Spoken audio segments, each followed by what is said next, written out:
Assalamualaikum warahmatullahi wabarakatuh. Selamat siang dan salam sejahtera bagi kita semua. Yang terhormat Kepala Perpustakaan dan Arsip UGM beserta tim manajemen, yang kami hormati narasumber pada siang hari ini, serta Bapak Ibu hadirin yang berbahagia. Puji syukur kehadirat Tuhan Yang Maha Esa atas kesempatan siang hari ini kita dapat berkumpul secara virtual di acara Lipstick yang ketujuh dengan tema Information Literacy Academic Communities Best Practice and Experience. Baik, Bapak Ibu, tanpa menunggu lebih lama lagi, kita akan langsung saja ke acara inti. Acara Lipstick yang kali ini akan dipandu oleh Bapak Arif Surahman, SIP MBA. Kepada Bapak Arif Surahman, disilahkan. Baik, terima kasih Mbak Tilta. Mohon izin Bapak Ibu sekalian, saya kembali menyapa. Saya ingin memandu acara kita pada hari ini ya.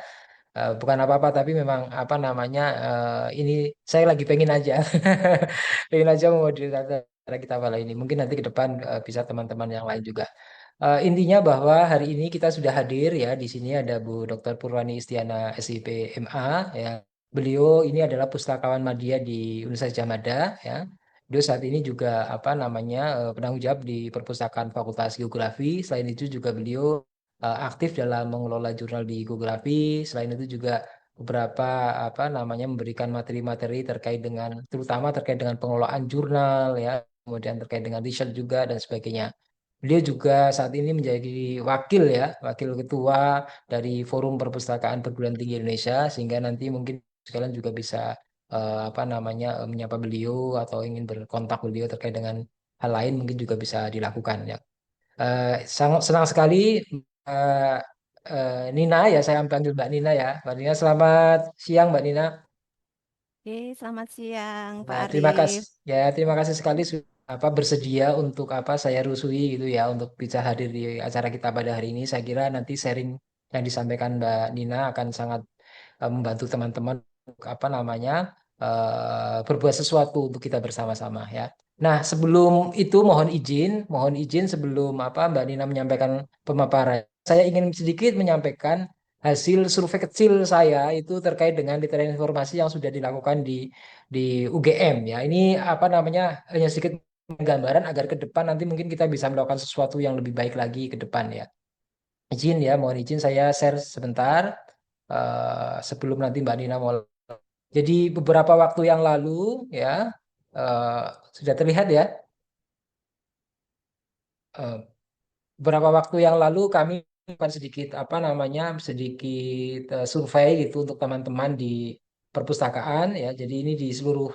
Jadi ada 20 perpustakaan fakultas sekolah, kemudian perpustakaan pasca sarjana, perpustakaan eh, kampus Jakarta dan juga perpustakaan pusat. Ini bagaimana sebetulnya program literasi informasi atau ya, literasi itu sudah dilakukan oleh teman-teman di masing-masing perpustakaannya ya. Nah, dari beberapa kita ada 22 perpustakaan dan unit perpustakaan yang kita coba survei ya. Dari hasil itu ya, kita melihat bahwa hampir semua tentu sasaran peserta literasi informasi adalah mahasiswa ya. Dari 22 itu semuanya menyasar ke mahasiswa. Kemudian ada apa yang selain menyasar mahasiswa juga menyasar dosen. Jadi ada 9 unit yang menyasar juga dosen. Kemudian ada 8 yang juga tenaga kependidikan, ada 5 unit ya atau perpustakaan yang menyasar juga alumni dan ada juga 5 juga yang menyasar masyarakat umum ya. Jadi memang yang utama memang kepada mahasiswa ya, kemudian diikuti oleh dosen gitu ya. Nah, sedangkan variasinya ya dari tadi 22 itu dengan berbagai macam itu ada 11 unit kerja yang memang dia hanya menyasar untuk mahasiswa saja. Jadi tidak tenaga pendidikan juga tidak, alumni juga tidak. Jadi hanya mahasiswa aja. Itu ada 11. Nah, itu cukup banyak ya. Jadi menyasar hanya mahasiswa saja. Mungkin nanti sebetulnya harusnya tidak hanya mahasiswa, tapi nanti harusnya kan hampir hampir 50%-nya berarti 50% dari unit kerja yang ada di UGM itu ternyata hanya menyasar mahasiswa saja. Kemudian ada yang menyasar mahasiswa dan dosen itu ada 3. Jadi mahasiswa juga, dosen juga itu ada 3. Kemudian mahasiswa, dosen, tenaga kependidikan itu ada satu ya, kemudian ada yang mahasiswa dan tenaga pendidikan juga ada 1 unit, dan mahasiswa tenaga pendidikan dan masyarakat umum ada 1. Nah ini yang agak lengkap itu ada unit ya, mahasiswa, dosen, tenaga pendidikan, alumni dan masyarakat umum itu ada 1 unit, ada 4 unit kerja, sedangkan yang satu lagi ada mahasiswa, dosen, tenaga pendidikan. Jadi memang ini agak bervariasi ya, tetapi saya melihat sih ini mudah-mudahan ini menjadi awal baik kita untuk menyasar kalau bisa seluruh stakeholder yang ada di kita. Nah, beberapa kasus dari yang literasi informasi yang dilakukan oleh teman-teman ternyata memang sebagian besar memang lebih kepada pengenalan layanan perpustakaan ya. Kemudian yang kedua diikuti oleh pengenalan ataupun terkait dengan sumber daya elektronik ya, bisa e-jurnal, e-book dan sebagainya yang khusus. Jadi ilmu terkait. Jadi dari 22 itu 17 melakukan program-program literasi informasi kaitannya dengan database yang memang dengan ilmu-ilmu terkait. Kemudian yang secara umum diikuti ada 16, dari 22, 16 juga melakukan. Kemudian etika akademik termasuk penggunaan program anti plagiarisme dan sebagainya itu ada 13 ya. Kemudian ini yang sebetulnya antara ini literary review, pemetaan tren penelitian dan penulisan ilmiah itu mungkin sampai ke bawah sebenarnya ada kaitannya gitu ya. Tapi kalau dibagi itu munculnya. Jadi beberapa ada yang fokus pada literatur review, scoping review dan systematic review termasuk bibliometrik itu ada sekitar 8. Jadi mereka melakukan program literasi informasi untuk namanya mahasiswa maupun dosen itu di situ. Kemudian pemetaan tren penelitian itu ada 7, penulisan ilmiah ada 6, kemudian yang lain-lain ada manajemen citasi, AI untuk penulisan, publikasi, memilih jurnal target publikasi, diseminasi karya ilmiah, meningkatkan citasi, membuat profil bahkan sampai membuat profil akademik. Nah ini juga dilakukan juga di perpustakaan dan ini oleh pustakawan ya. Dan ini mungkin menjadi bagian penting juga untuk jadi kita perhatikan ya. Jadi saya kira cukup bervariasi ya.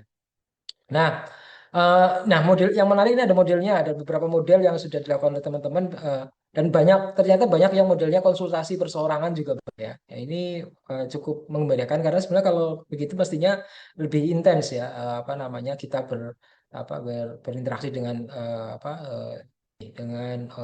sivitas kita ya.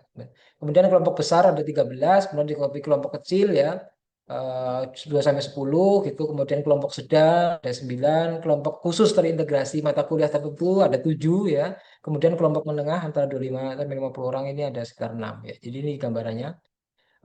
Yang jadi masalah ini memang ini tidak tentu. Jadi waktu pelaksanaannya masih tidak tentu. Kadang berdasarkan permintaan itu tadi. Nah ini yang mungkin ke depan memang perlu menjadi PR kita bersama-sama dibuat agar event itu adalah secara terus-menerus gitu ya. Ini dari ada yang setiap hari, ada 2 sampai 4 kali juga ada ya. Kemudian sampai kepada yang waktu khusus atau event ya saat mahasiswa baru ini juga ada itu semacam itu. Nah ini yang mungkin ke depan perlu nanti kita range agar itu bisa lebih tertata dengan baik gitu ya. Dan narasumbernya alhamdulillah masih banyak pustakawannya ya. Jadi dari 22 itu 21 itu kawan, kemudian juga ada dosen melibatkan dosen, kadang ada juga staf pendidikan, tenaga pendidikan, ada juga mahasiswa, atau tenaga ahli dari penerbit atau penyedia lain itu juga. Nah, ini yang masyarakat umum ternyata juga belum ternyata ya memasukkan itu. Nah, ketika ditanya apakah program literasi itu wajib atau tidak di masing-masing perpustakaan, itu ternyata 36% itu menjawab bahwa ada yang wajib ya. Nah, yang wajib ini diantaranya ini dari beberapa itu ada programnya Academic Writing Center dari penulisan akademik dalam satu sesi mata kuliah. Kemudian ada mandatory soft skills ya, yang ini di mana sepertinya mahasiswa harus ikut itu untuk mendapatkan tertentu gitu ya. Kemudian sosialisasi bagi mahasiswa baru, beberapa perpustakaan juga mewajibkan sosialisasi bagi mahasiswa baru. Kemudian ada library skills ya, itu juga dilakukan oleh teman-teman gitu ya sebagai salah satu yang wajib. Kemudian keterampilan akses sumber informasi dan strategi penelusuran ini beberapa perusahaan juga mewajibkan gitu. Kemudian ada penggunaan manajemen software dalam penulisan karya ilmiah ini juga ada beberapa yang wajib. Ini mungkin bisa juga ada yang saya lihat ada juga uh, dalam jenjang tertentu misalnya 3 saja atau S2 saja gitu ya.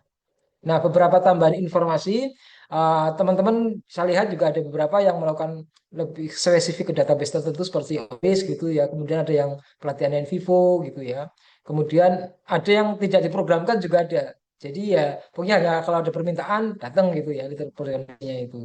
Kemudian di beberapa tempat seperti di perpustakaan pusat itu ada library klinik, individual academic consultation, mini class yang itu sebetulnya lebih intens ya pelaksanaannya. Kemudian juga ada ternyata teman-teman di di perpustakaan itu melakukan program-program edukasi SDGs ya dan sebagainya itu. Kemudian ada juga yang layanan konsultasi ya, artinya mendengarkan curhatan gitu, curhatan mahasiswa gitu juga bagian dari itu. Kemudian, nah ini ada yang masuk dalam mata kuliah usulan penelitian, seperti di geografi yang lain tempatnya Mbak Nina, dan juga di FKMK, mata kuliah Evidence Based Medicine misalkan semacam itu. Juga ada yang berupa bimbingan, ataupun hanya literasi yang dilakukan melalui media aja, media online, tutorial dan sebagainya. Juga ini ada model Monday briefing, ini mungkin lebih ke masing-masing antar pustakawan ya, saya kira itu. Nah, intinya itu ya beberapa gambaran yang ada di Universitas Gadjah Mada. Nah, kami sendiri melihat bahwa di UKS Gadjah Mada berarti kami memang perlu kita membuat satu macam program literasi benar-benar terkonsep nantinya ke depan yang benar-benar tidak parsial gitu, yang benar-benar terkonsep sesuai dengan konsep benar dari literasi informasi kita bisa lakukan secara bersama-sama. Untuk itu nanti mungkin dengan adanya dari Mbak Nina nanti bisa menjadi pemicu kita untuk mari kita konsepkan bersama-sama program informasi di Universitas Gadjah Mada yang lebih baik gitu. Oke, mari saling menguatkan. Saya kira mungkin pengantar saya itu, mohon maaf kalau agak sedikit panjang. Selanjutnya tanpa menunggu lagi ya, karena waktu juga sudah cukup lama itu, kita sekitar 15 menit ya. Saya lanjutkan, monggo Mbak Nina untuk memulai pemaparan materinya, monggo secukupnya, nanti diakhiri kalau bisa kita tetap akan ada tanya jawab ataupun diskusi dengan teman-teman sekalian. Terima kasih, monggo Mbak Nina, waktu dan tempat saya persilakan untuk monggo. Baik, terima kasih Pak Arief. Assalamualaikum warahmatullahi wabarakatuh. Bapak Ibu semuanya dan rekan pustakawan semuanya, salam literasi ya. Eh, terima kasih yang pertama saya ucapkan kepada Bapak Arief Surahman, SIP MBA yang berkenan memanggil ya, kalau saya memanggil saya untuk sharing di acara UGM Lead Speak gitu. Ini satu kehormatan karena beliau juga hadir dan beliau juga memoderatori. Ini kehormatan bagi saya. Matur nuwun Pak Arief dan kepada Pak Delta, MCA, terima kasih dan juga kepada teman-teman panitia di Perpustakaan Pusat. eh, apresiasi untuk teman-teman semua. Oke, jadi berbagi pengalaman sharing terkait dengan informasi literasi yang ada di perpustakaan, khususnya di perpustakaan Fakultas Geografi. Dan semoga apa yang saya sharing ini nanti akan bermanfaat untuk kita bisa implementasikan di tempat Bapak Ibu. Oke, Bapak Ibu, ketika kita berada di satu lembaga perguruan tinggi, apapun universitas, akademi, sekolah tinggi, ya, apapun itu levelnya, akan ada tridharma perguruan tinggi yang dimana terdapat pengajaran, penelitian, pengabdian masyarakat. Ini merupakan ujung akhirnya ya, di mana kemudian lembaga kita ini akan berkiprah, berkontribusi, beraktivitas seputar pengajaran, penelitian, pengabdian masyarakat. Dan tentunya teman-teman semuanya seperti tadi apa yang dipaparkan Pak Arief terkait dengan literasi informasi ini, tentu ini menjadi gambaran kita bersama terkait dengan apa sih kontribusi yang diberikan pustakawan, gitu ya. Jadi kemudian kita berpikir kegiatan utama kampus kita ini pengajaran, penelitian, pengabdian masyarakat, bahkan di penelitian itu tidak hanya sampai pada akhir penelitian yang berupa laporan penelitian, tapi kemudian tuntutannya pada publikasi ya. Ini menjadi satu target capaian kampus ya. Kampus apapun, akademi, sekolah tinggi semuanya punya target sampai pada publikasi hasil penelitiannya. Yang tentu saja ini harapannya hasil penelitian itu dapat dimanfaatkan oleh masyarakat akademis, industri, dan juga pembuat kebijakan tentunya. Nah, dari apa yang kami lakukan di Perpustakaan Fakultas Geografi, kami berkontribusi, mungkin di sini juga hadir teman-teman di pustakawan di Fakultas Geografi. Saya apresiasi kepada teman-teman semua, rekan saya satu di fakultas, karena mereka sangat berkontribusi ya kalau saya pada kegiatan literasi informasi ini di pengajaran, penelitian, pengabdian masyarakat. Nah, Bapak Ibu semuanya, beberapa layanan yang kami rasa ini ini telah kami kontribusikan kepada fakultas, kepada komunitas akademik di lingkungan kami, yaitu layanan sirkulasi, layanan referensi, layanan literasi informasi, ya. Dan ini adalah layanan wajib yang harus ada di perpustakaan akademik. Ya, tetapi kemudian ini berkembang ya sesuai dengan standar nasional perpustakaan perguruan tinggi. Sekarang ini menjadi lebih berkembang lagi. Ya, nanti akan saya sampai ke sana. Okay? Nah, yang kami lakukan di perpustakaan Fakultas Geografi yaitu mengembangkan layanan itu menjadi layanan konsultasi publikasi ya. Jadi tidak hanya sekedar layanan minimal saja, sirkulasi, referensi, literasi informasi, tapi kemudian kami kembangkan menjadi layanan konsultasi publikasi, kemudian layanan cek kemiripan naskah, layanan pemanfaatan aplikasi AI, kemudian layanan validasi publikasi ya. Jadi kemudian layanan bebas pustaka. Jadi layanan sirkulasi pasti semua pustakawan, semua perpustakaan melakukan layanan sirkulasi. Layanan referensi kita jadikan koleksi referensi, memberikan rujukan, layanan rujukan kepada mahasiswa, peneliti, dosen yang membutuhkan layanan rujukan, dan layanan literasi informasi ya. Ini nanti akan lebih jauh kita bahas. Kemudian layanan konsultasi publikasi yang ini di mana mahasiswa bisa bertanya kepada kita terkait dengan tujuan publikasinya apa, mau target publikasi ke jurnal apa, ya ini untuk membantu mahasiswa supaya tidak terjebak pada jurnal predatori. Kemudian ada layanan cek kemiripan naskah. Nah, itu juga sebagian besar perpustakaan sudah menyediakan. Kemudian kita juga mulai berkembang dengan memanfaatkan beberapa aplikasi AI dan itu kemudian kita layankan juga layanan aplikasi AI. Nah, kemudian inilah 3 layanan ini yang mestinya sudah ada di perpustakaan. Kemudian ada layanan ini tadi ya, saya jelaskan layanan cek kemiripan naskah, layanan pemanfaatan aplikasi AI, kemudian layanan validasi publikasi ya. Itu kemudian kita melakukan validasi apakah ketika mahasiswa ada kewajiban untuk publikasi di jurnal Sinta 2 misalnya, apakah benar-benar dia sudah melakukan publikasi itu. Kemudian misalnya ada kewajiban harus, kalau S3 harus publikasi ke jurnal kuartil 1. Nah, apakah kemudian dia sudah melakukan publikasi. Nah, ini perpustakaan sudah berkembang ke arah sana, ke layanan validasi publikasi juga. Kemudian layanan bebas pinjam dan ini pasti yang 13-14 nanti saya yakin akan terus berkembang. Kita akan kembangkan layanan sesuai dengan kebutuhan masyarakat akademis kita. Nah, kalau sesuai kita melihat standar nasional, standar perpustakaan perguruan tinggi nomor 5 tahun 2024, ya Bapak Ibu bisa lihat bahwa di sana ada 7 jenis pelayanan perpustakaan ya. Dan ini 1, 2, 3, 7 layanan baca di tempat, sirkulasi, referensi ya, layanan konsultasi riset, layanan literasi informasi ya, layanan ekstensi, kemudian layanan silang layan ya. Ini paling sedikit perpustakaan universitas, sekolah tinggi, akademi ini harus punya minimum 7 jenis layanan. Nah, silakan Bapak Ibu yang mungkin di tempat masing-masing belum ada, bisa mulai dipersiapkan. Ini 7 layanan dan kita hari ini akan diskusi terkait dengan pelayanan literasi informasi.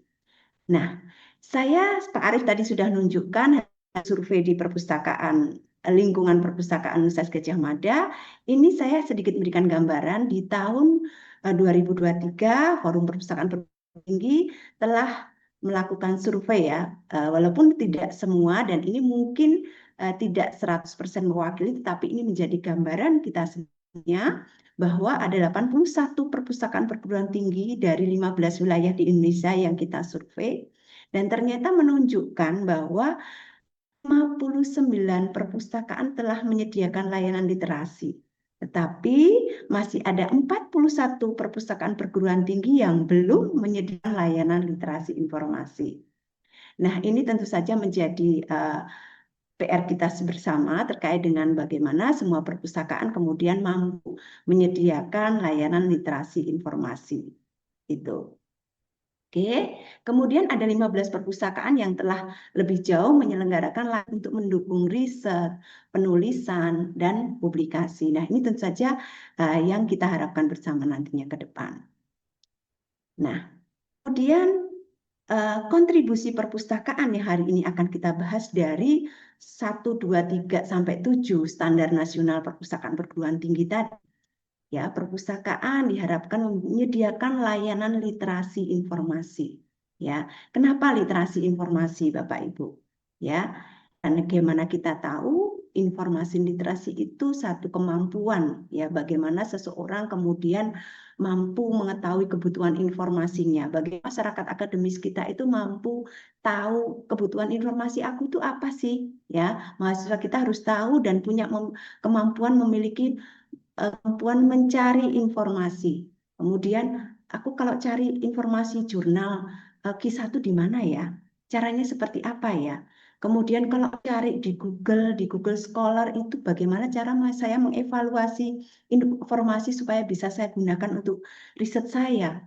Bagaimana saya menggunakannya, cara melakukan parafrase seperti apa, supaya saya tidak melanggar etika, tidak melanggar integritas akademik, itu seperti apa? Nah, hal seperti itu yang kemudian perlu kontribusi pustakawan untuk mengawal, untuk bersama-sama memberikan pendampingan, memberi konsultasi, memberi tutorial, ataupun pengajaran kepada masyarakat akademik. Karena begini Bapak Ibu semuanya, apa yang saya lakukan, pengalaman saya itu tidak, mahasiswa mungkin generasi saat ini mungkin sangat paham ya dengan digital, tetapi mereka belum tentu paham terkait dengan integritas akademik, bagaimana melakukan parafrase supaya tidak melanggar etika, bagaimana menemukan informasi yang relevan, gitu. Itu bagaimana strategi penelusuran Boolean operator, tidak semua paham Bapak Ibu. Ya, ini kadang kalau Bapak Ibu melakukan survei, karena setiap kali literasi saya melakukan survei sebelumnya, apakah mereka paham apa itu Boolean logic? Padahal itu sangat ya, tapi tidak tahu Bapak Ibu. Dan ini merupakan salah satu tanggung jawab moral pustakawan gitu ya. Ini hanya salah satu contoh saja Bapak Ibu. Dan banyak ya hal-hal lain yang saya temui sehingga kenapa saya selalu menyuarakan, memberikan mendorong kepada teman-teman pustakawan untuk melakukan atau melaksanakan program literasi informasi.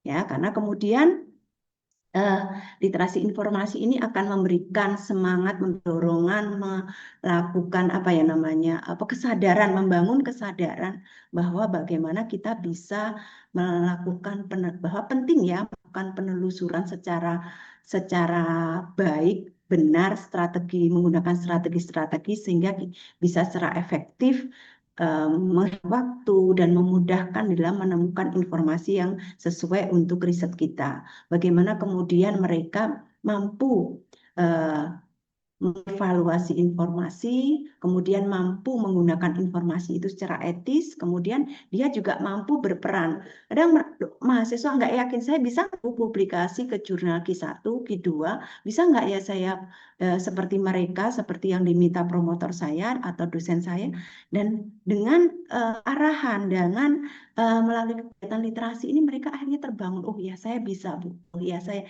ini salah satu peran pustakawan Bapak Ibu semuanya. Dan di sini ketika kita bicara tentang informasi literasi, ini kemudian akan terkait dengan media literasi, literasi digital dan sebagainya. Ini nanti Bapak Ibu bisa pelajari lebih lanjut di dalam link yang saya sediakan. Oke, jadi begitu besar peran yang diberikan pustakawan ketika kita mampu ya, karena kemudian pustakawan itu perannya apa sih? Kadang saya sedih kalau ada pertanyaan atau ada pihak luar atau apalagi pihak eksternal sampai mempertanyakan hal seperti itu ya, jangan sampai Bapak Ibu. Nah, karena kemudian ini cepat aja, kemudian layanan literasi informasi ini menjadi salah satu bentuk layanan yang memberikan berbagai solusi yang dihadapi oleh pustaka kita, oleh masyarakat akademik kita. Ketika dosen, saya nggak ngerti Bu, dulu awal-awal bagaimana mereka harus membuat profil Google Scholar. Nah, pustakawan Bapak Ibu yang bantu bagaimana Bapak Ibu dosen mampu membuat profil Google Scholar ya. Kemudian bagaimana kemudian mampu mereka mengetahui kebutuhan informasinya, kemudian bagaimana mereka bisa paham tentang database Sinta, database Garuda, itu pustakawan Bapak Ibu, peran pustakawan di situ ya, sehingga pada akhirnya nanti dengan apa yang kita berikan ini Bapak Ibu, saya selalu sampaikan bahwa yang kita berikan mungkin hanya 1, 2, 3 mungkin beberapa sesi, tetapi ini akan menjadi pengetahuan, skill yang digunakan sepanjang hayat. Kalau di kelas saya bilang bahwa skill saya ini, skill yang kita berikan, yang pustakawan berikan, yang perpustakaan berikan itu mungkin hanya 1, 2 kali pertemuan saja, tetapi ini akan bermanfaat untuk semua mata kuliah gitu ya, untuk semua mata kuliah yang akan mereka pelajari gitu ya, bahkan sampai mereka nanti kalau S1 akan mereka manfaatkan ketika mereka S2, akan mereka manfaatkan ketika S3, bahkan kalaupun mereka bekerja di luar bidang akademik tetap yang kita sampaikan di materi LI ini akan bermanfaat terus, sehingga ini menjadi salah satu pembelajaran untuk membekali mereka untuk belajar sepanjang hayat, begitu Bapak Ibu. Nah, kenapa kemudian LI ini kemudian harus kita selenggarakan, karena kita juga menyadari Bapak Ibu bahwa sumber daya perpustakaan itu sangat besar, sangat banyak. Apa yang kita langgan, apa yang kita sudah keluarkan ya dari RAKAT ya, itu besar sekali sumber daya yang ada di perpustakaan.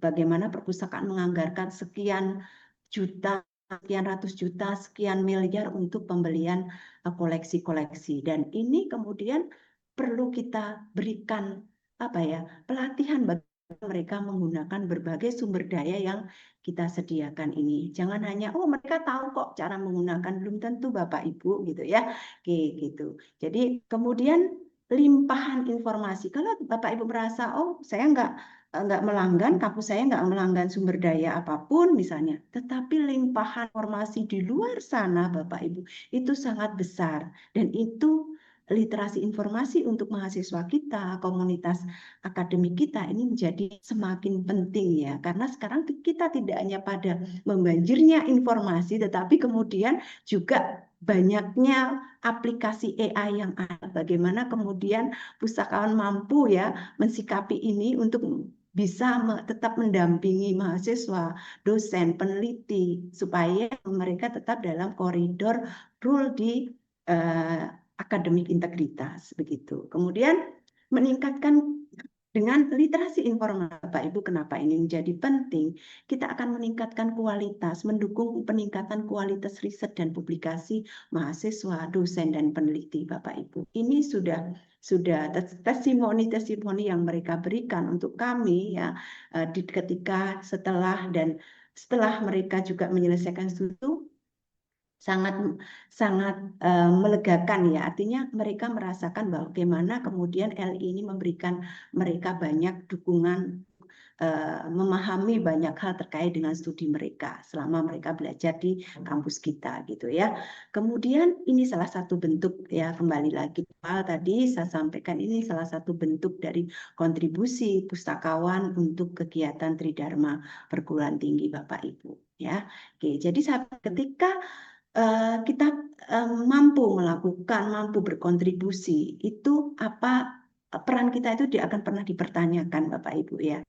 Ini kemudian akan semakin kita sebenarnya sudah bukan semakin meningkatkan citra, sebenarnya sudah tidak di level citra, karena dengan kita melakukan literasi itu pasti kita nggak bicara citra lagi, karena pustakawan sudah ada di benak para akademisi dan mahasiswa dan peneliti dan dosen kita gitu Bapak Ibu ya. Oke.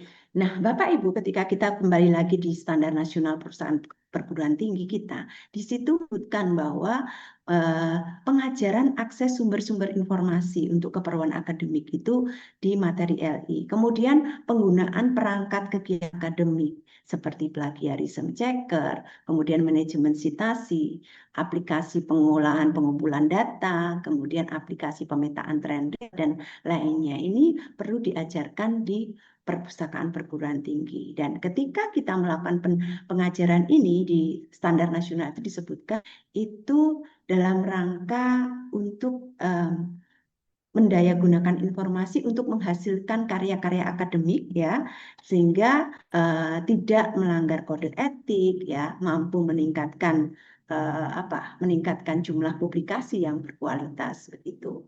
Dan ini menjadi utama ketika Bapak Ibu mengembangkan program-program literasi informasi. Nah, di dalam standar nasional perpustakaan juga disebutkan ada beberapa ketentuan termasuk dari terkait dengan LI ini. Jadi LI sebagai salah satu jenis layanan yang kemudian terintegrasi dengan kurikulum pertama, ya. Kemudian terprogram atau terstruktur, ya. Kemudian pengajaran literasi paling sedikit 6 kali dalam setahun, ya. Artinya bisa 2 bulan sekali dilakukan. Dan ini bisa dilaksanakan oleh pustakawan atau bekerja sama dengan profesi lainnya ya, seperti tadi di surveinya Pak Arus sudah disampaikan ada yang kemudian bekerja sama dengan penerbit ya gitu, itu bisa dilaksanakan. Intinya literasi di perguruan tinggi itu dilaksanakan minimal ya, minimal itu paling sedikit 6 kali dalam setahun ya. Kemudian dia sifatnya bisa terprogram, terstruktur, dan diusahakan juga terintegrasi dengan kurikulum begitu. Nah, ini Bapak Ibu yang amanah dari Peraturan Perpustakaan Nasional Nomor 5 Tahun 2024. Nah, bagaimana kemudian yang kami lakukan di Perpustakaan Fakultas KAFI ya? Oke, hari ini saya sharing. Nah, di kami itu sudah terintegrasi dalam kurikulum, terintegrasi dalam proses akademik kami. Jadi di program sarjana itu di kami sudah ada aturannya untuk mahasiswa itu harus mengikuti literasi informasi ya, kemudian minimal mereka sudah wajib itu mengikuti kelas literasi informasi terkait dengan akses sumber informasi, strategi penelusuran informasi, dan juga manajemen referensi, penggunaan aplikasi manajemen referensi. Nah, termasuk di situ ada materi plagiarisme, bagaimana menggunakan referensi secara etis. Nah, itu masuk di situ. Nah, ini sudah terintegrasi dalam proses akademik ya. Di situ sudah tertuang dalam panduan akademik dan terkait dengan dokumen-dokumen atau peraturan-peraturan lain. Seperti itu Bapak Ibu. Di program sarjana dan juga di program pasca sarjana kami Bapak Ibu. Jadi mereka sudah harus mengikuti kelas literasi informasi sebagai syarat seminar proposal ya, karena kemudian ketika mahasiswa itu akan membuat proposal atau menyusun proposal, mereka sudah paham bagaimana strategi penelusuran, bagaimana nanti etika menggunakan sumber referensi, kemudian bagaimana mereka menggunakan secara etis ya, melakukan parafrase dan menghindari plagiarisme. Nah, itu mereka sudah mengikuti materi di kelas literasi ini, dan ini menjadi wajib bagi S1, S2 maupun S3. Jadi kami sudah terintegrasi proses akademik.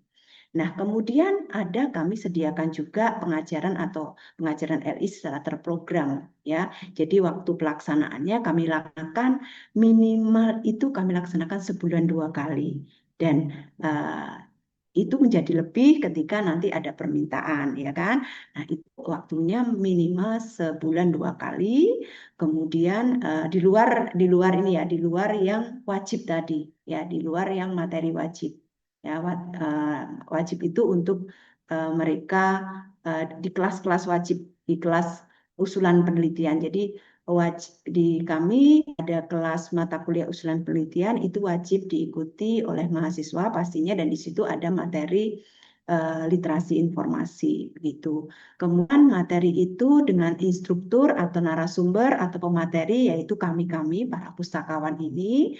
Nah, ketika kami perlu mengundang menggunakan narasumber luar atau mengundang dosen itu sangat dimungkinkan, atau mengundang pustakawan dari fakultas lain ya, kami juga melakukan itu, atau mengundang dosen juga itu bisa kita lakukan. Kemudian materinya nanti apa saja, saya nanti akan sampaikan materi apa saja yang biasa berikan untuk program literasi informasi. Kemudian jumlah peserta. Jumlah peserta itu awalnya kita hanya membatasi 25 peserta, tetapi kemudian karena banyaknya permintaan, kemudian kita menambah sampai di 35 peserta ya setiap kelas literasi. Tetapi ini kita mulai meningkat lagi teman-teman. Sesungguhnya jumlah peserta ini pertimbangannya adalah supaya lebih intensif ya, tetapi ketika itu materi-materi khusus seperti diseminasi, publikasi atau yang sifat mungkin karena kadang atau kita menggunakan narasumber luar, itu biasanya kita membuka kelas-kelas besar begitu. Tetapi maksimal hanya sekitar 75 peserta untuk efektivitas pengajaran kami. Kemudian medianya kita bisa laksanakan secara luring atau daring ya. Luring itu ketika seperti saat-saat ini ya, karena mahasiswa itu ada di luar, semuanya libur. Nah, itu kita bisa laksanakan secara daring. Tetapi kemudian ketika sudah aktivitas rutin perkuliahan, kita laksanakan secara luring Bapak Ibu itu. Kemudian kita selalu sediakan press release kegiatan gitu, kemudian juga kita lakukan evaluasi setiap kegiatan. Nah, kita tahu dari evaluasi itu kita menjadi paham betapa mahasiswa itu kapan lagi diadakan. Biasanya begitu komentarnya, evaluasi bagus. Dan selalu, maaf ya Bapak Ibu, jujur tidak pernah ada komentar yang buruk terkait dengan kegiatan kita. Karena apa? Kegiatan kita memberikan solusi, ya memberikan bantuan, ya memberikan pendampingan. Artinya apa yang mereka belum tahu menjadi tahu, apa yang menjadi kendala mereka jadi terselesaikan itu, sehingga evaluasi kami nggak pernah mendapatkan komentar yang tidak baik ya Bapak Ibu. Nah, itu saja menjadi satu poin penting untuk kita. Dan jangan lupa Bapak Ibu, ketika ada evaluasi seperti itu kita perlu laporkan. Ini menjadi salah satu poin penting bagi manajemen atau pimpinan perguruan tinggi, sehingga akan semakin mendukung program LI sehingga sampai pada tahap LI menjadi salah satu materi untuk masuk di kelas usulan penelitian seperti itu, Pak. Nah, ini beberapa flyer yang kita selenggarakan. Ini hanya beberapa saja yang saya tampilkan, Bapak Ibu. Dan kadang karena terbatasan SDM kami, sehingga kadang tidak semua flyer itu terunggah ya di Instagram kami, atau kadang press release juga agak terlambat. Nah, ini beberapa tantangan kami, Bapak Ibu. Nah, kemudian ini juga beberapa kegiatan ya terkait akses sumber, kemudian bagaimana pemetaan tren riset ya. Nah, Bapak Ibu, materi yang kita selenggarakan itu sesungguhnya terstruktur, terprogram Bapak Ibu. Jadi ketika seseorang atau sebelum kita melakukan kegiatan namanya materi sistematik literatur review misalnya begitu Bapak Ibu, itu mahasiswa harus dibekali dulu dengan strategi penelusuran Bapak Ibu ya. Jadi selalu ketika di awal kuliah ya Bapak Ibu, kita selalu selenggarakan dulu akses penelusuran, strategi penelusuran ya. Jadi penggunaan jadi akses sumber informasi strategi penelusuran itu harus ada dulu sebelum mereka masuk ke materi pemetakan tren riset, penggunaan aplikasi manajemen citasi. Nah, ini mestinya kalau kita mau terprogram itu kami selalu begitu. Jadi mahasiswa harus paham dulu, karena ketika mahasiswa itu tiba-tiba masuk materi sistematik literatur review, nah di situ ada bagaimana boolean operator. Nanti kita jadi terkadang waktunya molor, kita harus terangkan dulu boolean operator apa, strategi penelusuran menggunakan kutip depan belakang seperti apa. Nah, ini jadi balik lagi ke materi pertama. Nah, itu jadi saya sarankan Bapak Ibu ketika menyelenggarakan kelas LI terstruktur ya, terprogram, terstruktur, materinya juga terstruktur dari awal seperti apa gitu. Kalau mahasiswa tiba-tiba masuk materi SLR, mereka nggak paham bagaimana cara menelusur, sehingga yang pertama wajib bagi mahasiswa kami adalah penelusuran sumber referensi dan manajemen sisi. Seperti itu Bapak Ibu. Ini ya berbagi pengalaman ya Bapak Ibu. Nah, kemudian pemanfaat aplikasi pemetakan tren riset ya, bagaimana mereka bisa melakukan pemetakan tren riset sebelum mereka melakukan penelusuran literatur, mengumpulkan metadata, bagaimana caranya. Nah, ini kan harus diajarkan dulu ya. Jadi memang tidak kemudian serta-merta mereka masuk kelas pemetakan tren riset sebelum masuk kelas penelusuran. Nah, ini ya Bapak Ibu. Nah, kemudian pemanfaatan Scopus EA. Nah, ini sudah mulai Bapak Ibu, kita sudah mulai memberikan materi-materi terkait dengan penggunaan AI. Kemudian di ujungnya adalah bagaimana penulisan sebelum masuk ke diseminasi, biasanya ada penulisan karya ilmiah kan Bapak Ibu, kemudian diseminasi artikel, hasil penelitian, misalnya kita sampaikan bagaimana memilih media publikasi, apa saja jenis jurnal, ya seperti itu. Jadi tidak tiba-tiba masuk diseminasi artikel gitu ya. Jadi akan lebih tertata ketika ini terprogram Bapak Ibu ya. Oke. Kemudian waktunya masih ada ya Pak Arif? Si Mbak Nina, ini lagi, mungkin 13 menit, ya 10 menit lah. Oke, Nanti kita baik. 2:30 mulai diskusi ya. Ini kan, Oke, baik. Jadi ini salah satu materi diseminasi artikel hasil penelitian. Waktu itu ada sekitar 65 mahasiswa ya yang hadir, karena memang kita batasi ya Bapak Ibu, sifatnya onset pasti kita batasi jumlahnya gitu. Jadi bagaimana mereka menghindari jurnal predator, karena sudah ada kasus mahasiswa sudah publish tapi ke jurnal predator. Nah, seperti ini. Jadi ini bisa menjadi salah satu materi untuk literasi informasi pada diseminasi artikel hasil penelitian.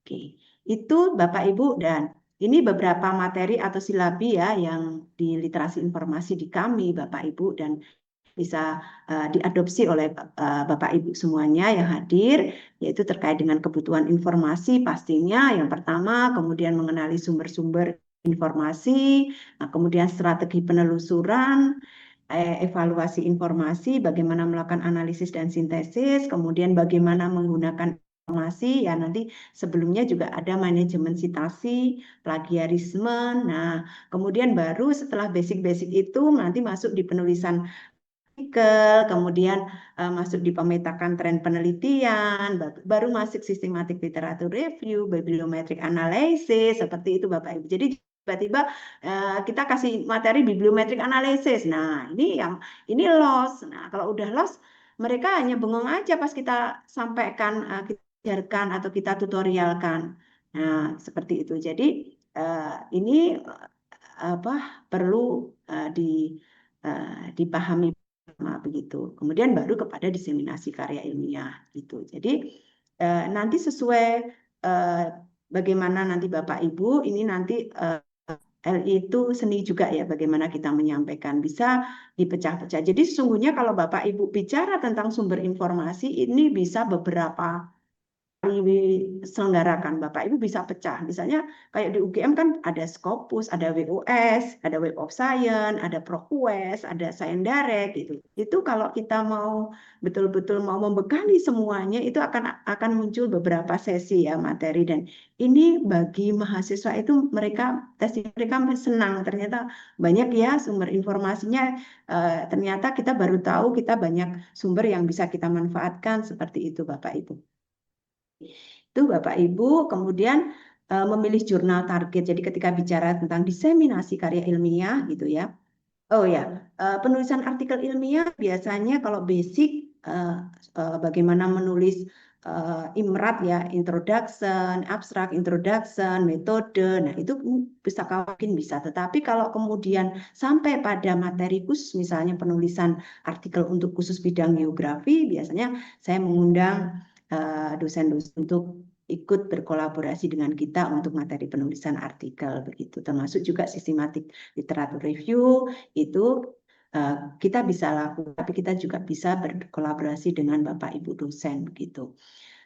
Kemudian memilih jurnal target ini juga menjadi salah satu materi, bagaimana menggunakan jurnal finder, kemudian menggunakan berbagai AI, bagaimana aplikasi kemiripan naskah ini bekerja. Ini harus juga mahasiswa dan Bapak Ibu dosen ya, supaya mereka tahu bagaimana aplikasi itu bekerja, aplikasi cek kemiripan naskah itu bekerja. Kemudian mengenal beberapa profil akademik, apa sih ORCID ID, apa sih Scopus ID, bagaimana sih dapatin Scopus ID, mana sih researcher ID itu, di mana sih dapatkannya. Nah, ini bagaimana menggunakannya, bagaimana saya bisa punya Sinta ID, nah nemu ID-nya di mana, Garuda ID apa. Nah, itu sangat dibutuhkan Bapak Ibu dosen, teman-teman semuanya. Dan ketika kita mampu berkontribusi di sana, nah ini peran kita tidak akan pernah dipertanyakan lagi Bapak Ibu. Kemudian saat ini berkembang berbagai macam aplikasi AI, ini menjadi PR kita Bapak Ibu ya, PR kita bersama. Bagaimana kita kemudian mengenali apakah satu karya ini terdeteksi menggunakan AI. Kemudian bagaimana kita bisa membantu mahasiswa memilih AI yang sesuai untuk keperluan akademik, seperti itu Bapak Ibu. Nah, ini masih PR kita semuanya Bapak Ibu yang di sini. Ya, pemanfaatan AI untuk menemukan referensi, mana AI yang bisa digunakan untuk melakukan referensi, bagaimana etikanya ya, seperti itu. Kemudian pemanfaatan AI untuk publikasi ilmiah ya Bapak Ibu.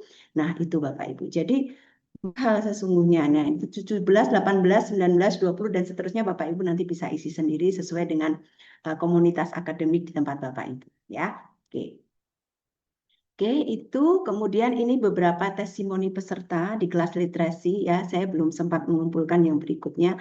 Ini beberapa yang saya temukan di Instagram dan di website perpustakaan geografi ya Bapak Ibu. Jadi di geografi ini pesertanya juga kemudian tidak hanya mahasiswa geografi, tetapi juga mahasiswa psikologi, pertanian, MIPA, biologi. Jadi kami tidak membatasi untuk mahasiswa fakultas geografi saja, ya. Kecuali yang wajib ya, kelas-kelas yang khusus wajib mahasiswa geografi ada, tetapi ketika kelas literasi yang di luar dua materi itu kita terbuka untuk mahasiswa dari fakultas lain, sehingga kita selalu share informasi flyer-flyer itu ke fakultas yang lainnya juga gitu. Oke. Nah, ini dokumentasi yang sempat saya kumpulkan beberapa ya Bapak Ibu, dan mohon Bapak Ibu bisa follow Instagramnya Perpus Geo ya. Nah, di sana informasi kegiatan dan informasi apa terkait dengan perpustakaan kami bisa Bapak Ibu cermati juga di sana, mungkin bisa dimanfaatkan. Oke. Nah, ini peluang dan tantangan ketika kita melakukan program atau menyediakan layanan LI. Nah, ini peluang Bapak Ibu. Peluang dulu ya. Jumlah mahasiswa. Ya. Jumlah mahasiswa ini menjadi peluang kita. Ya, mahasiswa UGM itu banyak sekali ya. Berapa Pak Arief ya? Gitu. 60 ribuan ya. 60 ribuan kira-kira. Nah, ini jadi peluang kita sesungguhnya. PR kita banyak. Tugas pustakawan itu luar biasa ya. Berapa jumlah mahasiswa yang barangkali belum terpapar LI ya. Oke. Ini PR kita. Kemudian jumlah prodi ada 291 departemen atau prodi. Nah, ini kalau kita berikan LI ini ke prodi ya, berarti ada 291 kali gitu ya kita melakukan kegiatan LI ini. Jadi kalau tadi standar SNP perpustakaan perguruan tinggi tadi hanya 6 ya, setahun hanya 6 ya. Ini kita setahun bisa 291 kali ya. Ini peluang kita ya, 291 kali. Jadi kalau kita pustakawannya berani ya, pustakaan kita 80 dibagi 291 prodi. Nah, tinggal dibagi aja Pak Arief, berarti satu pustakawan tugasnya LI di berapa prodi gitu ya. Ya, oke gitu. Jadi seperti itu teman-teman. Oke. Kemudian nah sekarang teman-teman yang dari UGM mungkin bisa juga mulai melihat prodi saya itu berapa sih gitu, gitu. Nemu nemu jumlah prodi di mana Bapak Ibu? Kita bisa nemu di mana? Coba. Tahu jumlah prodi kita berapa, berapa program master kita, berapa program dokter kita, berapa jumlah mahasiswa, rata-rata dosen kita, gitu. Datanya Bapak Ibu temu di mana?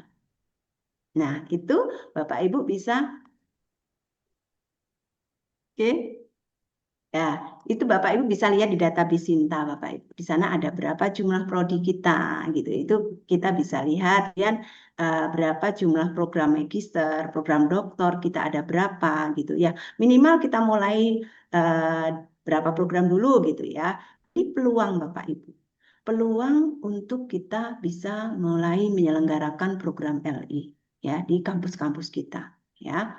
Oke, itu. Jadi ini jadi satu. Kalau kemudian ada 98 program magister misalnya, oke, berarti kalau kita UGM misalnya punya 80 kawan, berarti dibagi aja di semua program magister kita selenggarakan. Nah, berarti kita rata-rata ya 1 sampai 2 program magister ya, gitu. Atau di satu program doktor, oh gampang sekali, kita punya 80 pusakawan, kita bisa lakukan LI di semua program doktor kita, gitu ya. Oke, itu peluang kita Bapak Ibu. Nanti Bapak Ibu bisa lihat di masing-masing kondisi Bapak Ibu. Nah, ini tantangannya lagi. Ya, melimpahnya sumber informasi, ya kan, perkembangannya aplikasi AI, ini PR kita untuk memilah dan kemudian menyajikan di dalam kelas LI mana aplikasi AI yang bisa kita gunakan, mana yang tidak, mana yang recommended, mana yang tidak. Ini mahasiswa dosen menanyakan ke kita Bapak Ibu, ke pustakawan. Nah, ini menjadi tantangan kita. Kemudian kita harus mengembangkan kompetensi kita, ya kan, karena kita tuntutannya menjadi validasi dan kurasi informasi saja ya, menjadi tuntutan kita berubah dengan validasi dan kurasi informasi juga gitu ya. Nah, ini sehingga banyak aplikasi AI, tantangan kita semakin banyak, aplikasi AI semakin berkembang ya Bapak Ibu. Ini di samping sebelah kanan ini ada beberapa aplikasi AI, Bapak Ibu bisa cermati ya, mana yang perlu dikuasai, Bapak Ibu bisa pelajari satu-satu, mana yang mungkin bisa dimanfaatkan mahasiswa kita baik S1, S2, S3 untuk mendukung riset mereka kali ya kan, untuk mendukung publikasi mereka. Nah, tentu saja yang terakhir adalah pengembangan kompetensi diri kita. Ini yang sangat penting. Kita harus selalu belajar apa-apa yang diperlukan untuk komunitas akademik kita. Nah, Bapak Ibu, peluang dan tantangan ini sebagai pemantik Bapak Ibu untuk menyadari bersama ternyata PR kita masih banyak ya. Ternyata kalau saya ini baru kecil sekali peran saya di kampus yang sangat besar ini, 60.000 mahasiswa, sementara saya baru berkutat di sekitar 1.400-an mahasiswa gitu ya. Jadi masih kecil kontribusi saya terutama ya di komunitas akademik. Jadi itu Bapak Ibu, dan pastinya komunitas akademik kita membutuhkan menanti peran dan kontribusi kita sehingga apa yang ilmu yang kita miliki akan semakin bermanfaat ke lebih banyak masyarakat, tentu khususnya di dunia akademis. Saya kira itu Pak Arief, ini beberapa referensi nanti bisa Bapak Ibu lihat, dan salam literasi. Nuwun atas kesempatannya. Terima kasih. Monggo kita bisa diskusi. Saya bisa dikontak di nomor WA, di alamat email, dan juga melalui Instagram. Matur nuwun, saya kembalikan ke Pak Arief.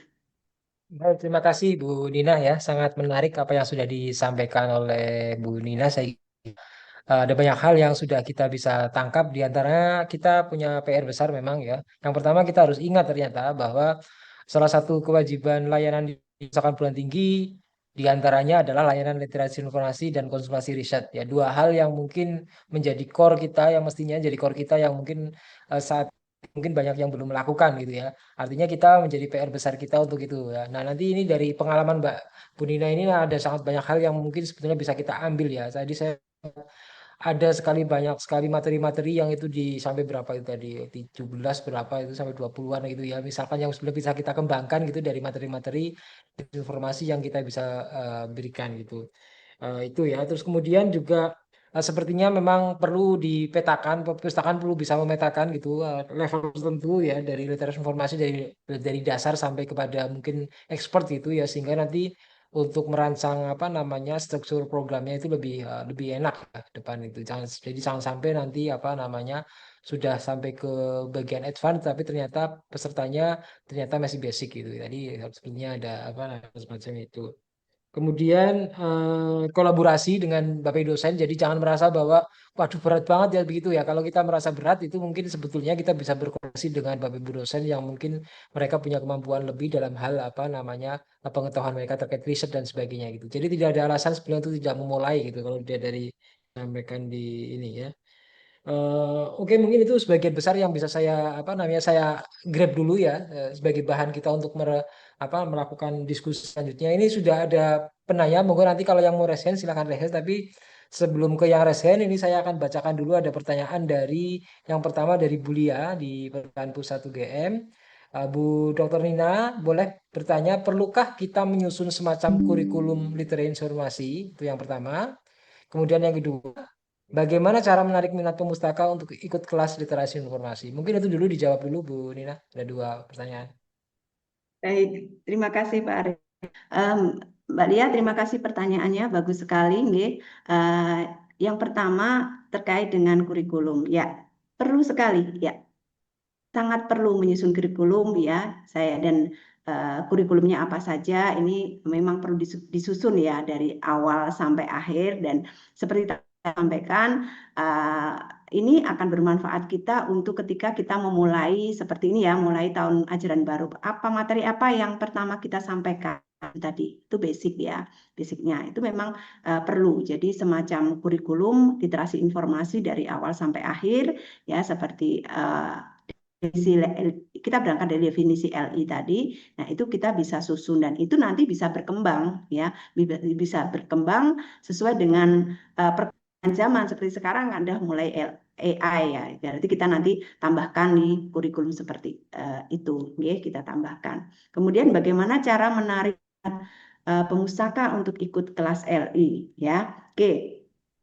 jadi saya sampaikan kelas LI yang kita selenggarakan itu memang peminatnya itu paling banyak itu S2 S3. Jadi misalnya saya membuka 35 mahasiswa untuk itu paling ada pernah isinya itu hanya S2 S3 saja gitu Mbak Lia.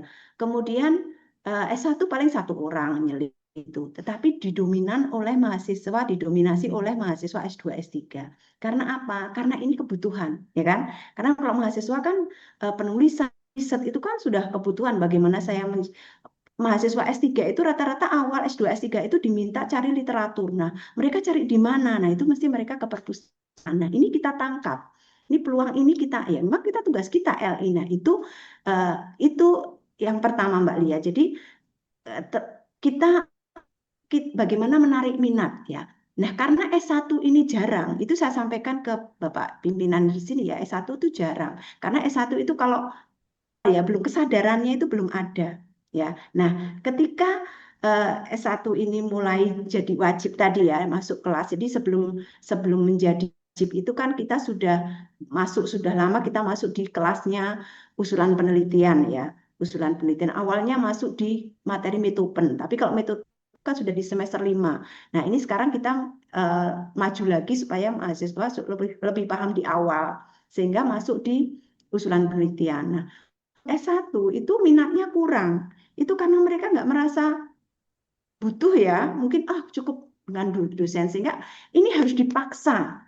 Nah, dipaksa LI-nya itu harus dipaksa dulu sehingga ketika mereka sudah dipaksa, oh ternyata ada ya Bu kelas akses sumber informasi. Oh, sekarang ada. Mereka mulai tertarik. Jadi memang kalau yang S1 ini biasanya dipaksa dulu. Kita memang dipaksa untuk masuk di kelas mereka gitu ya. Artinya LI dibawa masuk ke kelas gitu ya. Seperti itu. Nah, caranya lebih didetailkan Mbak Lia. Salah satu cara menariknya itu matanya itu didetailkan, tidak hanya misalnya saya dulu kan bikinnya akses sumber informasi, mereka nggak tertarik. Tapi didetailkan, mereka dapat apa sih dari akses sumber informasi? Oh, strategi penelusuran. Pokoknya dibuat detail terus nanti mendapatkan full tag atau apa. Jadi kita detailkan apa yang dapat misalnya kalau for sure misalnya mendapatkan gap research kayak gitu. Jadi kalau kita jadi pelatihan voucher itu mungkin kurang menarik, tapi rata-rata selama ini S2, S3 kami itu selalu tertarik. Maksudnya peserta kita itu selalu full di S2, S3 Mbak Lias. Tapi itu salah satu cara bagaimana menarik itu didetailkan materinya gitu ya. Oke, itu mungkin Mbak Lias sedikit. Kemudian di jam-jam juga ya, kita juga selalu evaluasi pilihan jam. Ya, kadang mereka itu tertarik, tapi jamnya nggak pas ya. Nah, itu kita biasanya dievaluasi nanti kita memberikan masukan-masukan di jam-jam berapa atau di hari-hari apa mereka mengikuti gitu. Oke. Terima kasih Mbak Nina. Oke, ini masih ada Oke. pertanyaan selanjutnya nih dari Mbak Nurasmi dari Unri ya. Eh, Bertanya Ibu, apakah ada jumlah kelas yang wajib yang harus pemustakanya atau mungkin kelasnya berlanjut gitu. Jadi mungkin ada semacam kelas-kelas tertentu yang mungkin oh ini ikut ini terus kemudian ikut ini gitu ya. Ya, ada jumlah apakah ada jumlah kelas yang wajib yang harus diikuti. Jadi mungkin akan ada oh level 1, level 2, level 3 gitu kali ya. Oh ya, oke. Baik. Yang wajib diikuti di kami itu 2 kelas, yaitu kelas akses sumber-sumber informasi dan strategi penelusuran gitu, dan juga kelas manajemen citasi dan plagiarisme itu harus diikuti ya. Jadi itu wajib ya, karena ini merupakan salah satu upaya minimal kita supaya apa yang mereka riset itu tidak mengandung mereka tulis tidak plagiat, kemudian mereka riset itu menggunakan sumber-sumber yang kredibel, mereka menggunakan sumber-sumber yang berkualitas, kemudian bagaimana mereka menghindari plagiarisme. Jadi 2 kelas itu wajib, Bu. Jadi kelas terkait dengan akses sumber-sumber informasi dan strategi penelusuran, dan juga akses kelas literasi manajemen citasi dan plagiarisme. Nah, ini 2 materi ini wajib ya, wajib diikuti. Nah, nanti itu mereka biasanya ya, mereka akan ikut, Bu, ada kelas apa lagi, Bu? Karena kemudian mereka kan diminta ngisi evaluasi materi apa yang dibutuhkan. Nah, mereka akan tulis, tetapi nanti kita coba kita sesuaikan dengan kurikulum kita ya, artinya urutannya gitu ya. Jadi itu kita berikan seperti Bu Nurasmi ya. Oke, jadi 2 itu Bu yang wajib ya, Bu. Oke, Oke, sudah itu oke ya. Arif. Oke. Ini dari selanjutnya saya lanjutkan aja dari Mas Nugroho Hadi ini ada pertanyaan untuk materi literasi informasi ini metodenya apa harus tatap muka saja kah? Itu. Pertama yang kedua adakah ukuran standar minimal persentase literasi itu dikatakan berhasil itu. Ukuran standar di satu PT itu ada enggak? Dikatakan oh ini berhasil PT-nya itu. Monggo mungkin Mbak Nana. Oke, baik, terima kasih. Nah, untuk material ini tuh bisa, tadi sudah saya sampaikan ya, ini bisa kita eh, daring atau luring, tetapi bisa juga kita bikin materi-materi LI ya, yang kemudian mahasiswa bisa akses seperti yang sekarang sedang dikembangkan. Sebenarnya kita kemarin sudah mau kembangkan ya Pak Arif ya, terkait dengan MOOC itu. Nah, itu kan nanti ya ada beberapa metode ini sebenarnya Pak Nugroho. Jadi tidak hanya tatap muka secara offline maupun online, tetapi juga bisa menggunakan media pembelajaran seperti MOOC sehingga mereka bisa ikut course, ikut kelas, kemudian mereka ada latihan, ada bahan bacaan seperti itu. Itu sangat mungkin. Jadi tidak membatasi hanya tatap muka. Kemudian mereka harus mengerjakan soal, menjawab seperti itu untuk mengukur keberhasilan pemahaman mereka ya terhadap materi itu. Seperti itu. Dan adakah ukuran atau standar minimal? Oke, ukuran atau standar minimal presentasi LI ya. Nah, ini tentu saja ini kalau standarnya saya belum detail ya mempelajari minimal presentasi bisa dikatakan berhasil gitu ya. Nih, tetapi paling tidak kita selalu ukurannya kan materi-materi itu banyak ya. Kalau mau diukur berarti diukurnya per setiap materi-materi itu bisa diukur. Tetapi totali semuanya itu kan berarti pemahaman mereka itu perlu dilakukan survei Pak Nugroho terhadap itu. Kemudian kalau saya sih ketika melihatnya saya melihat keberhasilannya itu di ini Pak. Ketika manajemen citasi misalnya, saya akan melihat bagaimana mahasiswa menggunakan di kuliahnya menggunakan aplikasi manajemen citasi atau tidak. Gitu. Artinya materi manajemen citasi berhasil. Kemudian bagaimana mereka sumber-sumber referensi yang mereka gunakan itu apa saja. Itu secara ini bisa kita lihat ya Pak Nugroho. Tetapi totali yang terkait dengan standar minimal persentase saya belum menemukan yang untuk melihat oh ini berhasil atau tidak. Itu mungkin perlu ada survei ya. Tetapi di akhir materi kita selalu ada sebenarnya ada beberapa saya ada pretest dan posttest ya. Itu juga bisa menjadi salah satu standar ukuran keberhasilan.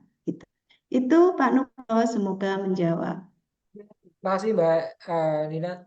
Ini ada pertanyaan Nggih. lanjutan ya. Ini mungkin agak sedikit apa namanya nanti digabung aja.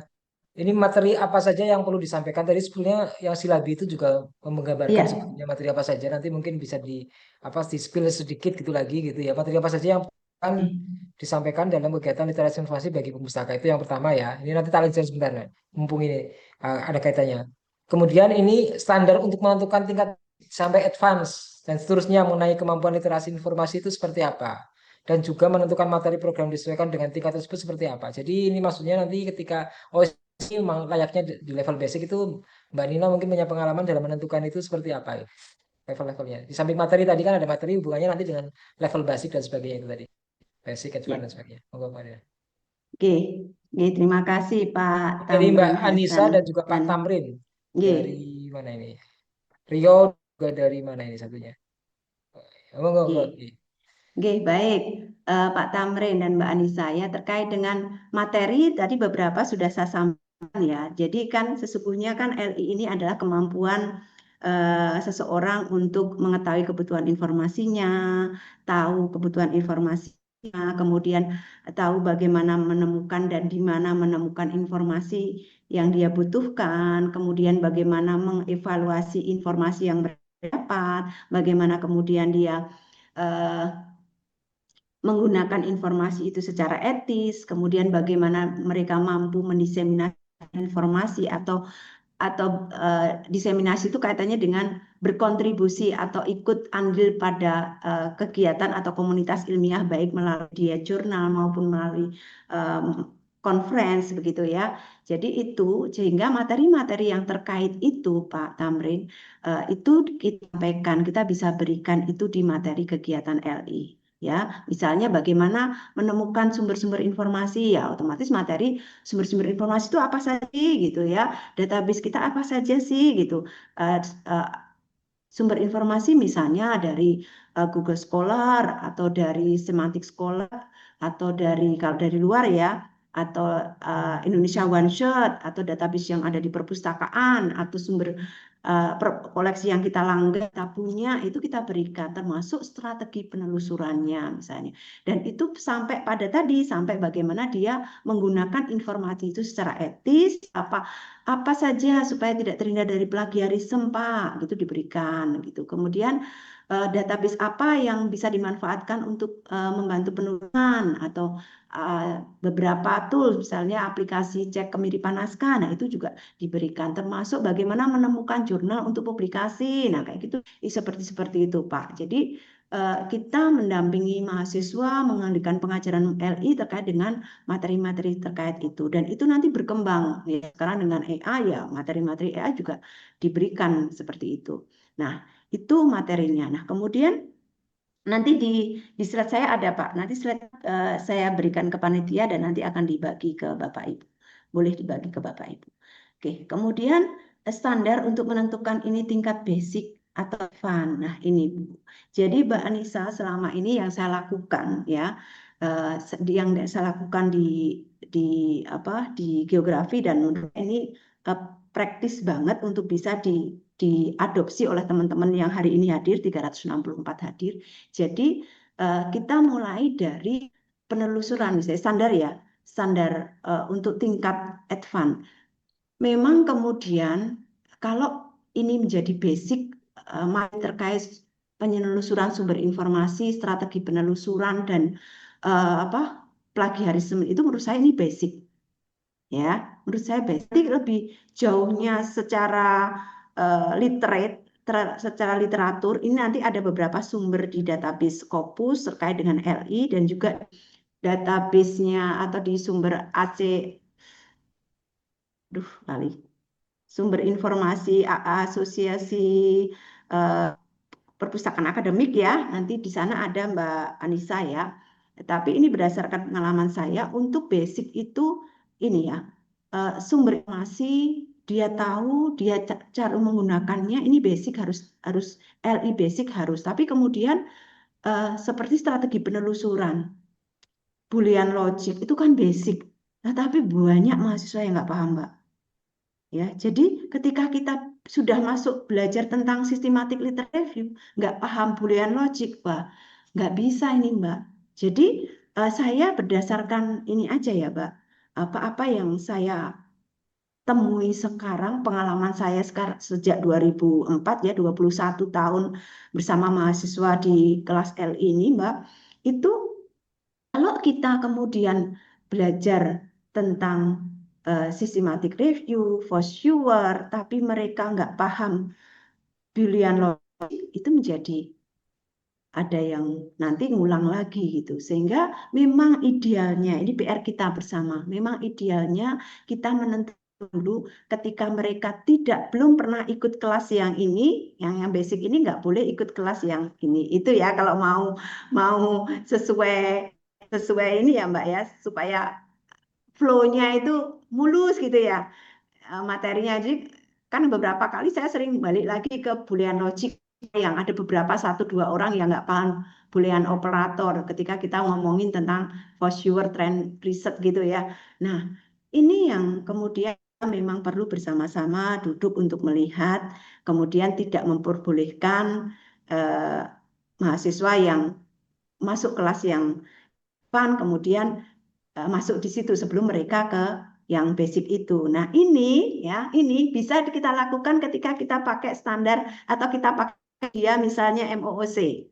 Ya, ini PR kita mungkin Pak Arif. Ya, jadi mahasiswa ada materi yang boleh ikuti ketika tidak ikut basic. Misalnya materi menemukan jurnal untuk target publikasi. Oh, itu bisa siapa aja. Karena itu nggak ada syarat ininya gitu ya. Syarat untuk paham itu harus paham apa dulu itu ya, karena di situ kita pelajari semuanya gitu ya. Nah, tetapi ini bisa kita lakukan ketika kan kadang saya nggak bisa juga, saya belum pernah ikut nganu nggak boleh ya Bu gitu. Ini saya kadang misalnya saya besok ada kelas SLR ya, saya nggak mungkin ada mahasiswa yang belum ikut basic tadi nggak bolehin gitu ya. Jadi ya saya masih terbuka aja untuk siapapun gitu ya. Nah, tetapi kemudian mereka menyadari, oh saya nggak. Nanti ketika kita membuka kelas yang penelusuran, mereka akan ikut. Nah, ini salah satu juga yang tadi menjawab pertanyaannya Mbak Lia tadi untuk minat mereka ya. Jadi kita buat kelas macam-macam nih. Ini untuk ini juga, oh ternyata ada kelas ini, ada kelas ini, terus ketika kita di kelas itu kan kelas sebelumnya, Bu saya kok belum pernah ikut ya Bu, ada lagi kapan kayak gitu. Jadi biasanya seperti itu. Terus Boolean logic or not apa nggak ngerti kan mereka, ini sudah dipelajari di kelas sebelumnya Mas gitu. Oh ya besok saya ikut ya Bu, kapan ada lagi. Nah ini juga mendorong mereka untuk ikut kelas-kelas yang lain-lainnya gitu ya, seperti itu. Ketika kita bicara tentang bibliometric analysis, itu kan kita di situ ada aplikasi Foursquare. Nah, dia nggak paham nih Foursquare. Nah, padahal sebelumnya kan sudah ada aplikasi Foursquare. Nah, ini kemudian menggugah minat mereka untuk mengikuti kelas-kelas yang lain itu. Jadi Bu Anissa seperti itu Bu, yang jadi ada beberapa materi yang memang harus basic dulu kemudian ikut kelas berikutnya, tetapi ada yang itu bisa diikuti gitu. Dan ini ketika kita pakai kelas MOOC tadi itu memungkinkan, karena kemudian dia nggak bisa loncat karena online ya, nggak bisa loncat ngeklik ke kelas berikutnya kalau yang ini belum lulus gitu. Itu sementara, Ref. Semoga Oke, baik. menjawab nih, Ya, Mbak ya. Nisa. Ini kita masih punya waktu 10 menit, sekitar 10 menitan. Ya, ini masih ada beberapa pertanyaan ya, dihabiskan sekalian aja. Yang pertama nanti ini mungkin bisa saya gabung ya antara pertanyaan Pak Sabro Tholib dari ND Flores dengan Mbak Marni Utami ya. Intinya adalah yang pertama bagaimana memulai literasi terutama karena ini mahasiswa S2 gitu ya. Mungkin lebih mudah sih kalau menurut saya. Terus kemudian yang kedua kaitannya dengan itu, ini mungkin adakah perbedaan metode antara literasi untuk tendik, mahasiswa maupun dosen? Mungkin bisa dijawab dengan singkat, padat, berisi. Monggo. Oke, baik. Waktunya terbatas nih. Eh, jadi cara memulainya gitu, Ya Pak cara Ref. memulai ya. Terus kemudian nanti Nggih. metodenya apa saja? Ada beda ya? Ada bedanya nggak metode dengan yang dosen, Ya, tendik dengan mahasiswa? Oke. iya. Nggih, baik. Terima kasih Pak Tholib ya dari jauh nih Pak. Nggih, matur sudah bergabung. Eh, Cara memulainya ya, ini kebetulan hanya S2 saja. Wah, kalau S2 saja itu pasti laris manis ya, jangan khawatir ya. Pengalaman saya tadi ya, kalau mahasiswa S2 itu mereka sangat butuh ya materi LI itu ya. Mereka sangat sudah menyadari akan kebutuhan. Kalau S1 itu kan memang belum ya, kalau nggak ditugaskan sama dosen ya nggak ikut gitu ya, belum kesadarannya itu belum. Tapi kalau S2, S3, nggih, segera saja. Jadi saya cara memulainya ya sudah mulai aja dengan yang kita bisa gitu. Yang kita bisa apa gitu ya. Yang pasti yang basic dulu aja Pak. Itu tadi ya. Bagaimana sumber-sumber informasi yang kita miliki apa, yang kita bisa share ke mahasiswa apa, tidak hanya sumber yang kita langgan. Kalau kita nggak langgan kan banyak sumber-sumber informasi yang lain ya, seperti database-nya Perpustakaan Nasional, kemudian dari Indonesia OneSearch, kemudian dari Garuda, dari bagaimana melakukan strategi penelusuran di Google Scholar, Semantic Scholar, kemudian banyak banget Pak materinya ya, itu apa dimension, jadi banyak kan mulai saja dari pengenalan sumber-sumber informasi dan strategi penelusuran, ya kuncinya di strategi penelusuran itu Pak. Jadi itu segera aja mulai Pak ya. Eh, untuk materi itu nanti kita akan kembangkan ke materi berikutnya. Seperti itu. Jadi misalnya bulan ini materi itu, bulan depan itu lagi, enggak apa-apa gitu. Enggak apa-apa. Itu kan bisa berkembang. Orang Dimension, DOAC, Garuda, sekarang database dari Perpustakaan Nasional, Science Direct, apa EBSCO, seperti itu Pak. Jadi enggak kehambahan kita Pak. Pustakawan itu kan eh, punya sumber informasi yang sangat luas nih. Jadi jangan khawatir. Intinya itu terus tidak apa-apa. Dimulai, yang penting dimulai dari situ kita akan mendapatkan masukan dari mahasiswa materi apa yang mereka butuhkan, baru kita lanjut ya. Jadi basic itu eh, informasi, strategi penelusuran sama manajemen citasi ya itu kan sehari-hari ya kita bisa, dan kita juga sehari-hari make ya kalau kita aktif nulis kan kayak, nah itu kita ajarkan ke mahasiswa. Jangan dipikir mahasiswa itu paham semuanya, mboten Pak, mboten, tidak semua paham. Jadi kita jembat itu, kita fasilitasi itu. Itu Pak Thalib ya sementara. Kemudian apa tadi Mas Arif? Oh, perbedaannya metode Bu. Nyata materi. Oh, saya tidak karena biasanya campur ya, mahasiswa, tendik, dosen itu campur gitu ya. Itu kita tidak, apalagi kalau online dosennya banyak yang hadir kan. Nah, kalau offline biasanya ada beberapa ya pengalaman. Kalau awal-awal dulu kita kumpulkan sendiri, Bu Amarni, awal dulu tahun 2004 ya, pengenalan database jurnal yang dilanggan UGM ya, itu kita kumpulkan semua dosen ya, khusus dosen kita kumpulkan. Nah itu kita beri strategi. Nah mulai ke sini kan dosen udah paham ya, ya jadi kita kumpulkan. Kalau secara khusus dosen biasanya kita buat sendiri khusus dosen. Tetapi yang ini sudah campur, ada satu dosen ikut gitu. Tapi umumnya mahasiswa. Ya, kalau dosen biasanya kita bikin kelas sendiri atau biasanya online gitu. Dan tidak ada metode yang khusus untuk masing-masing, sama semuanya ya, Bapak Bu Marni, seperti itu. Mbak Nina, ini kurang 5 menit Ye. lagi ya. Ini Hmm. mungkin bisa dijawab dengan cepat ya. Tadi sebenarnya sudah disampaikan Mbak Nina, maksudnya Dari ini tadi yang suruh cepet-cepet ini dari ya kita ya. Pak Nasrul UIN Padang ini terkait mungkin ada aplikasi AI ini yang mungkin menurut Mbak Nina paling akurat dan informasinya cukup akurat, efektif dan akurat. Itu yang pertama.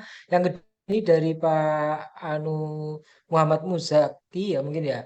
Ini apa namanya terkait bagaimana mengintegrasikan keterampilan literasi informasi dengan kurikulum, mungkin maksudnya kurikulumnya di program studi mungkin. Itu mungkin Mbak Nina. Sama satu lagi mungkin ada nggak indikator pengukuran untuk evaluasi terkait dengan program literasi informasi berhasil? Mungkin agak mirip dengan yang Mas Nugroho Hadi tadi, tapi ini mungkin lebih spesifik. Ada nggak sih sebetulnya apa namanya ukuran tertentu yang itu apa standar gitu mungkin?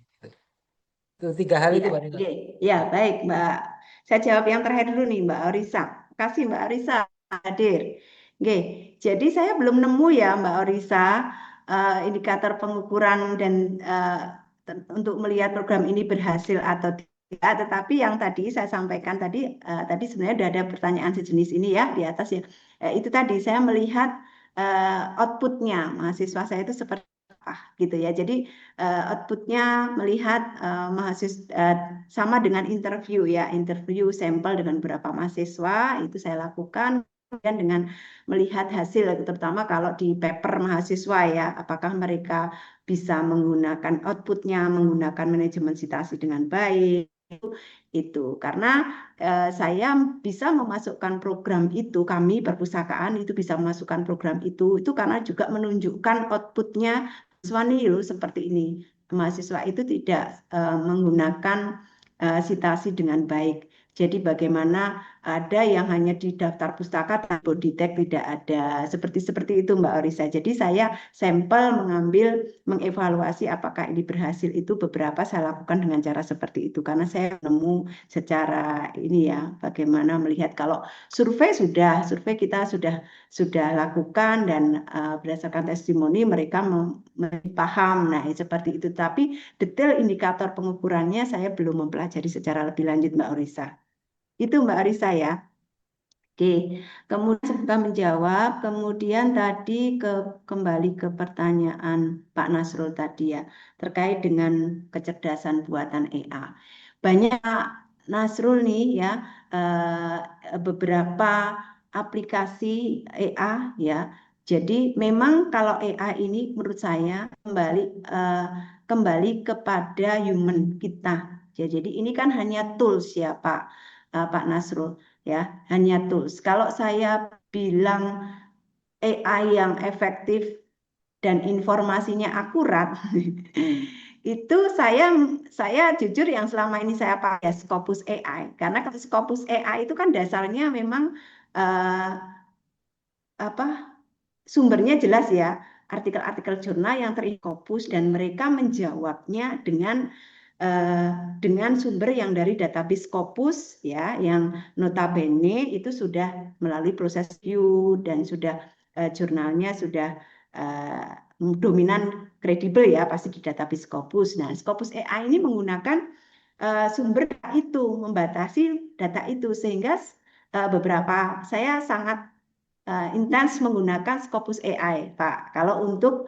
ini ya, untuk tadi untuk menemukan informasi ya, Pak ya. Nah, seperti itu. Jadi nah, itu tetapi banyak Pak sumber-sumber informasi yang AI yang bisa digunakan. Tadi ada beberapa tools ya yang saya masukkan di sana. Itu bisa Bapak Ibu coba, Pak Nasrul coba ya, itu tetapi itu tadi. Jadi tetap cross check aja Pak. Jadi kan beberapa apapun saya nggak percaya 100% dengan AI, tetap walaupun Scopus pun saya tetap cek sumber aslinya ya. Itu kan dia ngasih sumber ya. Itu kasih saya langsung karena beberapa AI saya menemukan sumbernya kurang kredibel gitu ya.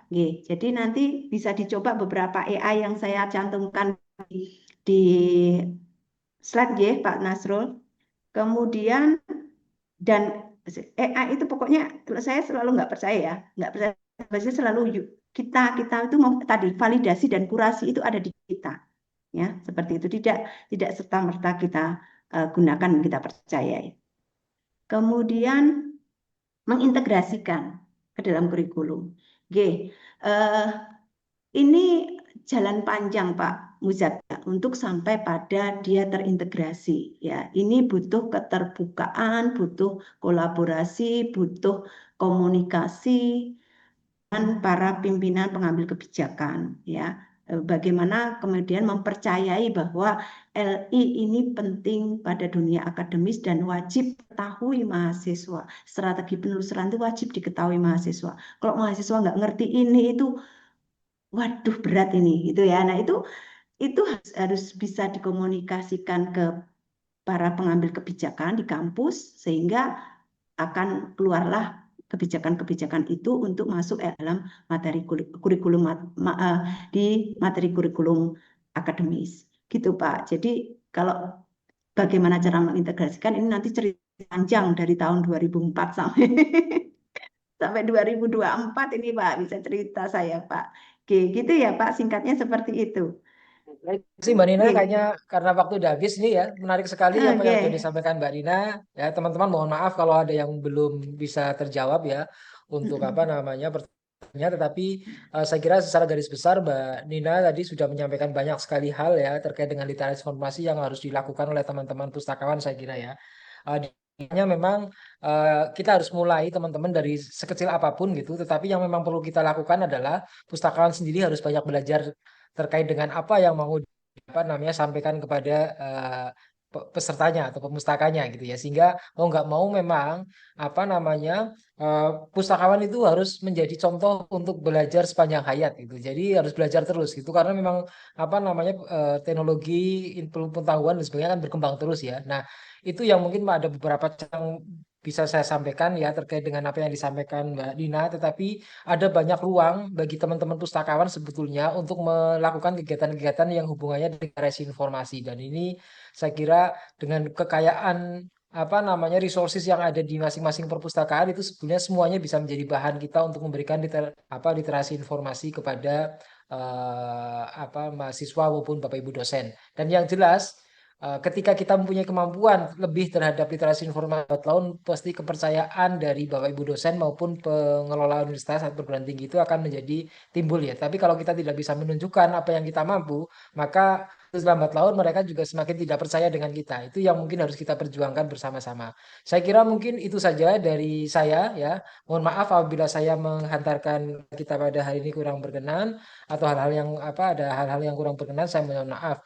Selanjutnya kita beri aplaus kepada Bu Nina ya atas apa namanya kesempatannya dan presentasi yang sangat baik pada hari ini.